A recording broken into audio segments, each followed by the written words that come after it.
بسم الله الرحمن الرحيم ياسين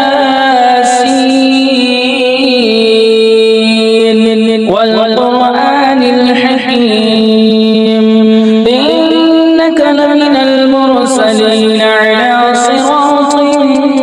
مستقيم تنزيل العزيز الرحيم لتنذر قوما ما أنذر آباؤهم فهم غافلون لقد حق القول على أكثرهم فهم لا يؤمنون إنا جعلنا في أعناقهم أغلالا فهي إلى الأذقان فهم مقمحون وجعلنا من بين أيديهم سدا ومن خلفهم سدا فأغشيناهم فهم لا يبصرون وسواء عليهم أأنذرتهم أم لم تنذرهم لا يؤمنون إنما تنذر من اتبع الذكر وخشي الرحمن بالغيب فبشره بمغفرة وأجر كريم إنا نحن نحيي الموتى ونكتب ما قدموا وآثارهم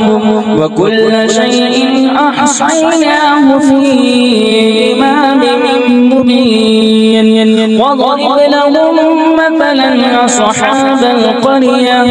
إذ جاءها المرسلون إذ أرسلنا إليهم اثنين فكذبوهما فعززنا بثالث فقالوا إنا إليكم مرسلون قالوا ما أنتم إلا بشر مثلنا وما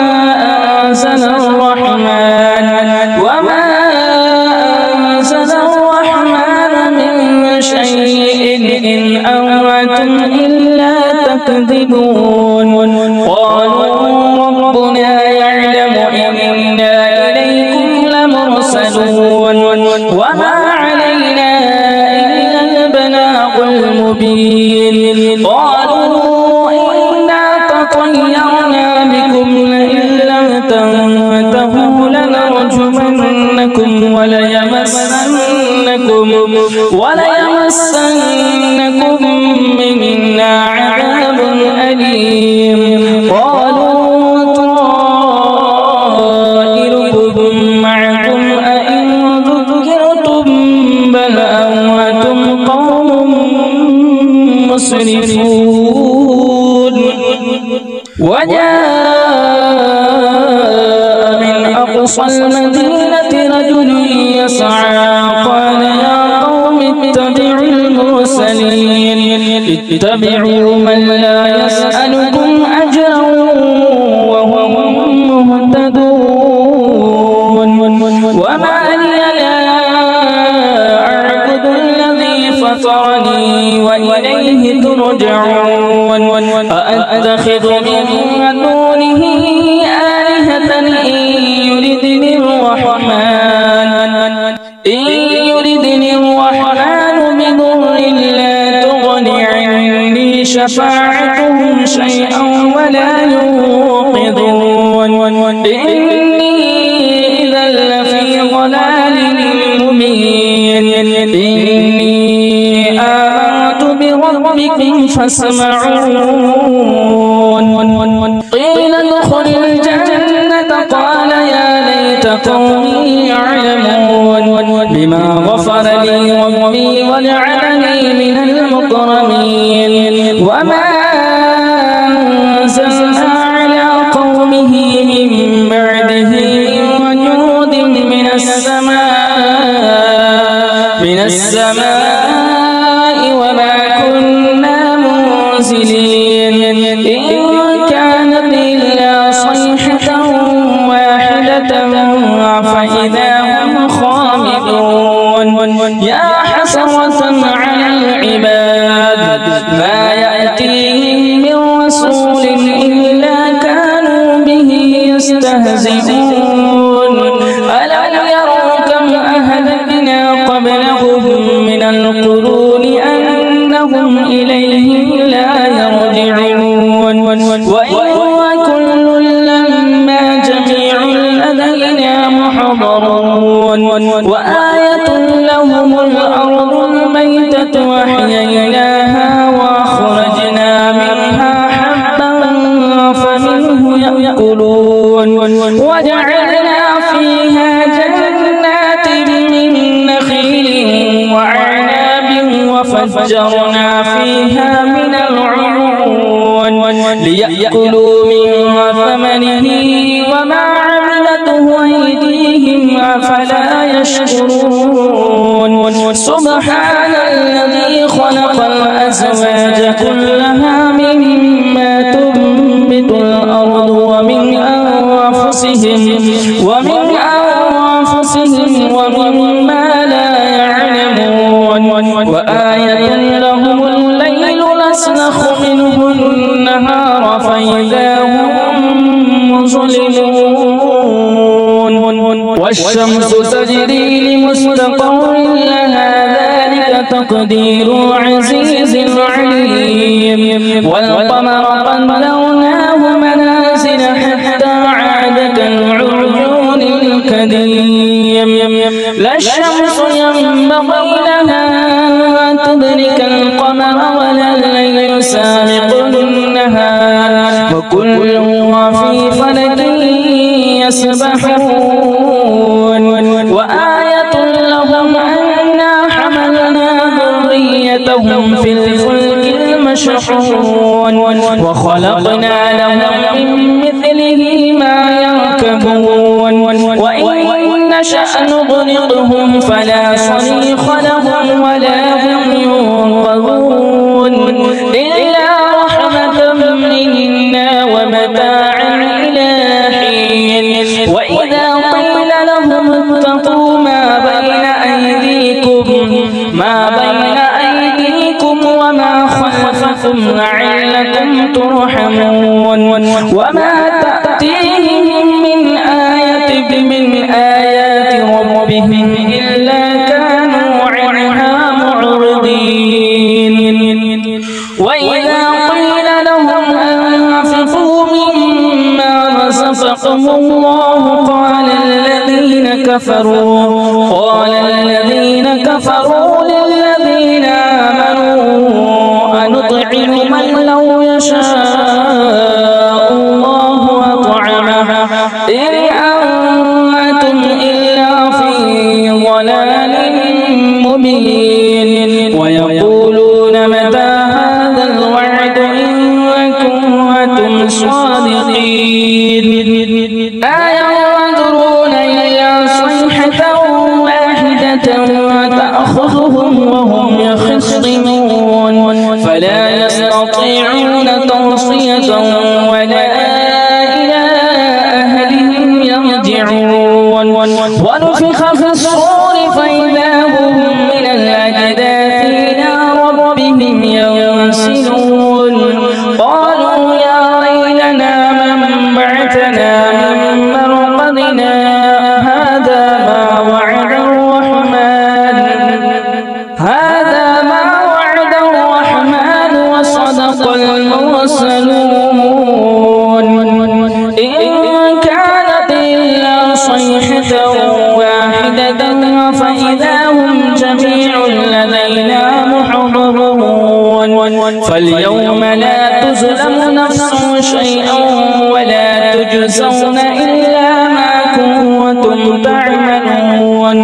إن أصحاب الجنة اليوم في شغل فاكهون هم وأزواجهم في ظلال على الأرائك متكئون لهم فيها فاكهة ولهم ما يدعون سلام قولا من رب رحيم وامتازوا اليوم أيها المجرمون ألم أعهد إليكم يا بني آدم ألا تعبدوا الشيطان إنه لكم عدو مبين واعبدوني هذا صراط مستقيم ولقد أضل منكم جبلا كثيرا أفلم تكونوا تعقلون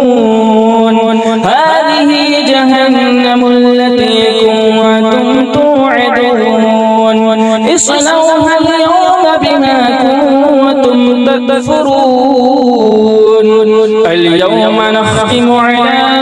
أفواههم وتكلمنا أيديهم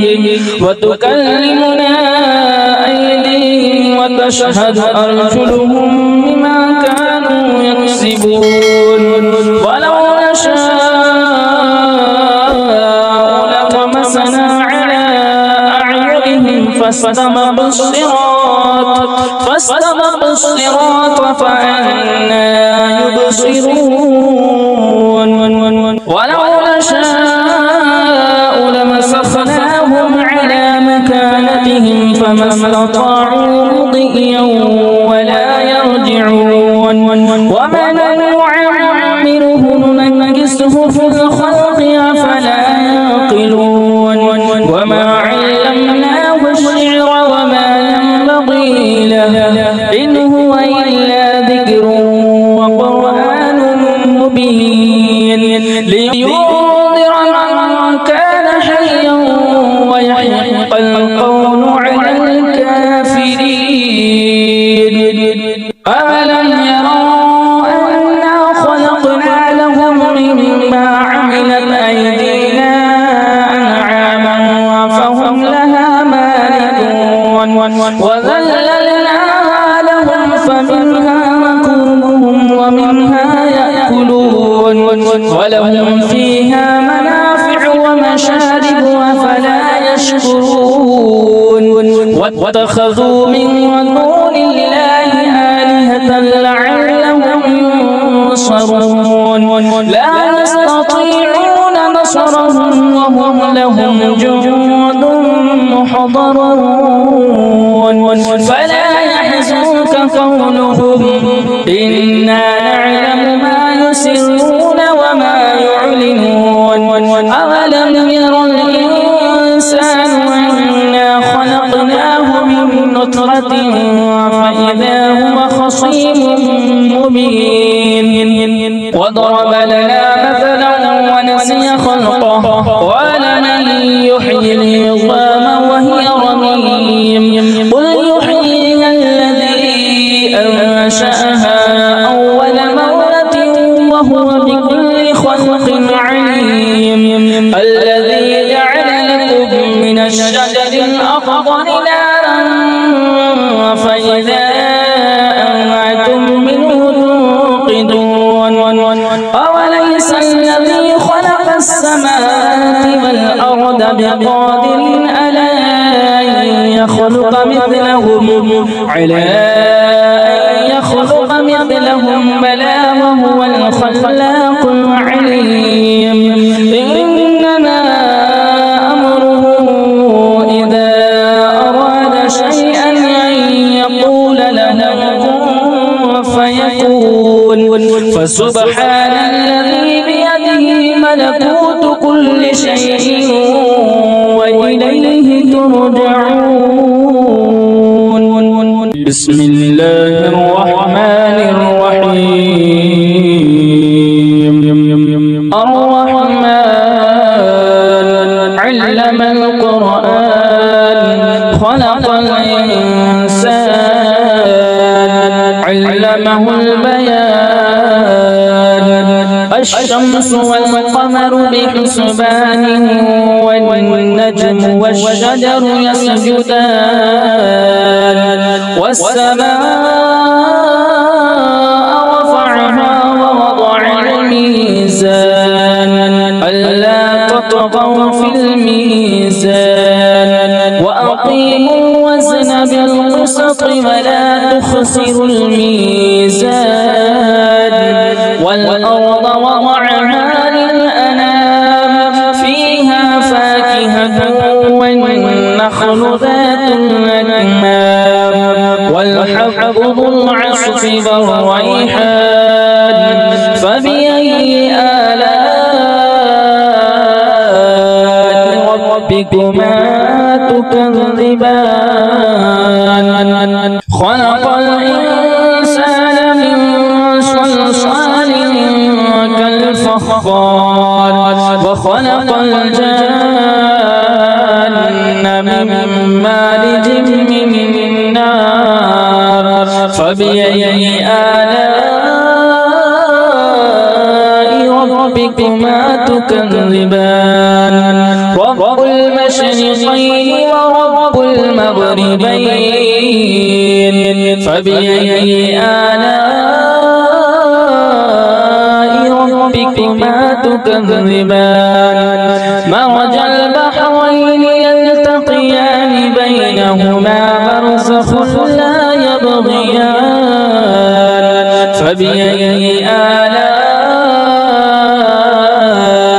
ربكما تكذبان يخرج منهما اللؤلؤ والمرجان فبأي آلاء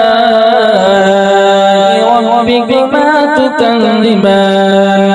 وله الجوار المنشآت في البحر كالأعلام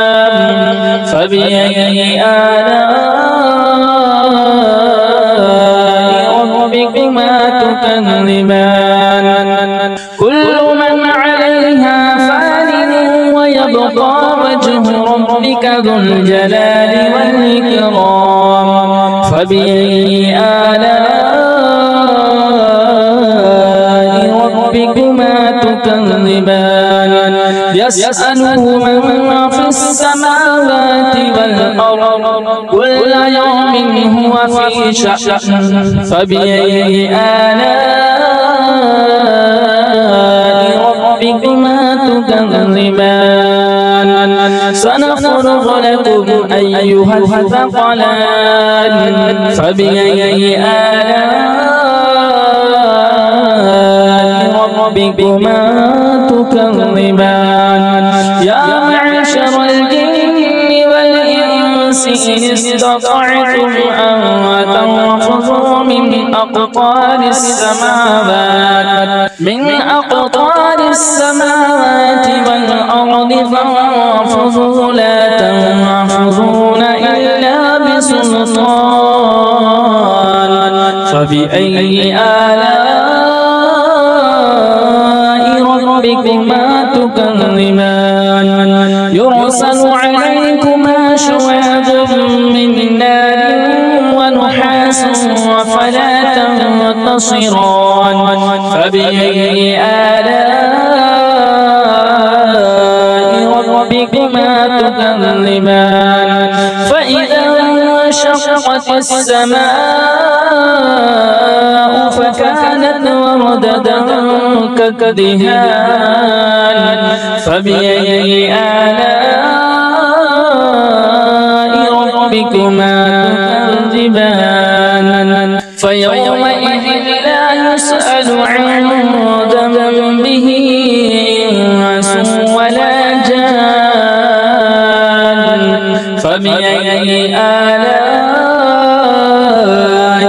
ربكما تكذبان يعرف المجرمون بسيماهم فيؤخذ بالنواصي والأقدام فبأي آلاء ربكما تكذبان هذه جهنم التي يكذب بها المجرمون يطوفون بينها وبين حميم آن فبأي آلاء ربكما تكذبان ولمن خاف مقام ربه جنتان فبأي آلاء ربكما تكذبان ذواتا أفنان فبأي آلاء ربكما تكذبان فيهما عينان تجريان فبأي آلاء ربكما تكذبان فيهما من كل فاكهة زوجان فبأي آلاء ربكما تكذبان متكئين على فرش بطائنها من استبرق وجنى الجنتين دان فبأي آلاء ربكما تكذبان فيهن قاصرات الطرف لم يطمثهن إنس قبلهم ولا جان فبأي آلاء ربكما تكذبان كأنهن الياقوت والمرجان فبأي آلاء ربكما تكذبان هل جزاء الإحسان إلا الإحسان فبأي آلاء ربكما تكذبان ومن دونهما جنتان فبأي آلاء ربكما تكذبان مدهامتان فبأي آلاء ربكما تكذبان فيهما عينان نضاختان فبأي آلاء ربكما تكذبان فيهما فاكهة ونخل ورمان فبأي آلاء ربكما تكذبان فيهن خيرات حسان فبأي آلاء ربكما تكذبان حور مقصورات في الخيام فبأي آلاء ربكما تكذبان لم يطمثهن إنس قبلهم ولا جان فبأي آلاء ربكما تكذبان متكئين على رفرف خضر وعبقري حسان فبأي آلاء ربكما تكذبان تبارك اسم ربك ذي الجلال والإكرام بسم الله الرحمن الرحيم تبارك الذي بيده الملك وهو على كل شيء قدير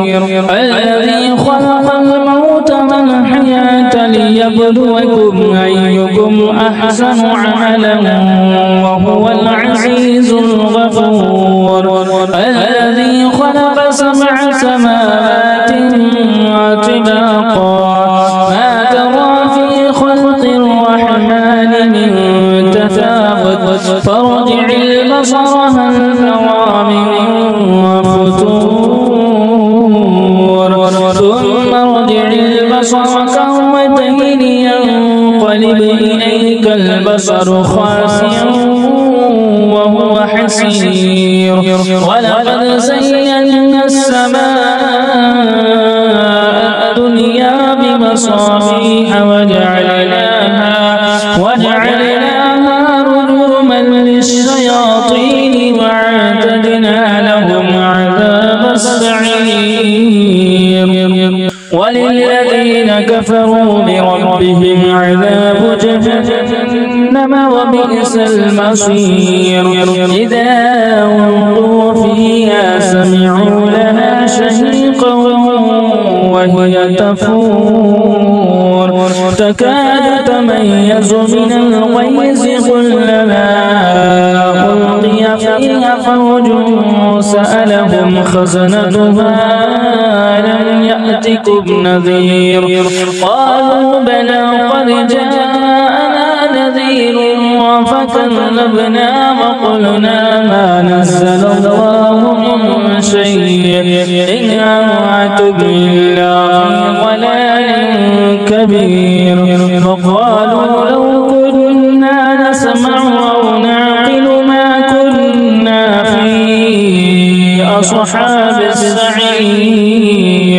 فاعترفوا بذنبهم فسحقا لأصحاب السعير إن الذين يخشون ربهم بالغيب لهم مغفرة وأجر كبير وأسروا قولكم واجهروا به إنه عليم بذات الصدور ألا يعلم من خلق وهو اللطيف الخبير هو الذي جعل لكم الأرض ذلولا فامشوا في مناكبها فكلوا من رزقه وإليه النشور آمنتم من في السماء أن يخسف بكم الأرض فإذا هي تمور أم أمنتم من في السماء أن يرسل عليكم حاصبا فستعلمون كيف نذير ولقد كذب الذين من قبلهم فكيف كان نذير أفلم يروا إلى الطير فوقهم صافات ويقبضن ما يمسكهن إلا الرحمن إنه بكل شيء بصير أمن هذا الذي هو جواد لكم ينصركم من عدو الرحمن إن الكافرون إلا في غرور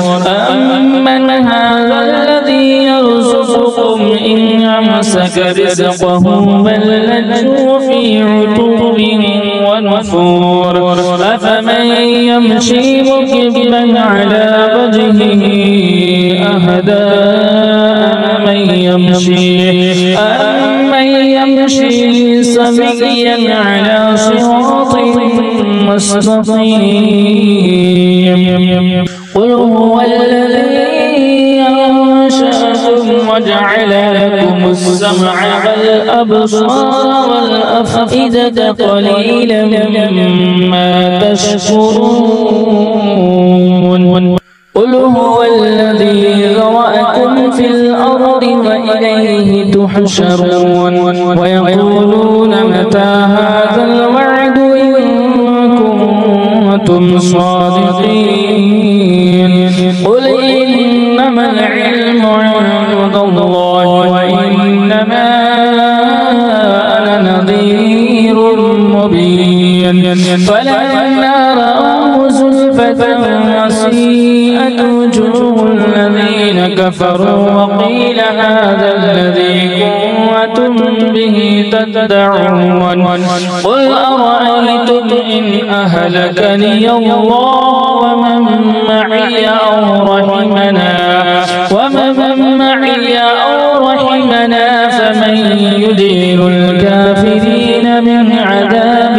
أليم قل هو الرحمن آمنا به وعليه توكلنا فستعلمون من هو في ضلال مبين قل أرأيتم إن أصبح ماؤكم غورا فمن يأتيكم